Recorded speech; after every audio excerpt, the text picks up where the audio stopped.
ये देखिए ओप्पो का नया क्या नाम है F27 मोबाइल नया आया है।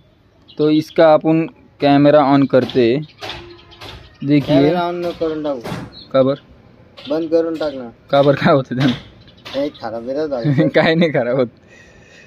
अरे बाप झाला खराब, आज बंदच पडला तो। अरे बाप देखिए गाइस मोबाइल को कुछ भी नहीं होता है, आप देख सकते तो काळा मागे कुठला राहिला बाबा एला बनू झाला। तो ये मेरे दोस्त का मोबाइल है, देख लीजिए और लाइक करिए, सब्सक्राइब करिए चैनल को। ये देखिए ये ओप्पो F70 कितना है? 32,000 रुपये का फ़ोन है। भाई ने लिया है, भाई को मोबाइल टिकता नहीं है इसलिए भाई ने नया अच्छा मोबाइल लिया है, बड़ा मोबाइल लिया है। देखो भाई ऐसा टच स्क्रीन चलता है, टच कैसे चलता है? टच स्क्रीन सब चलता है, पानी में भी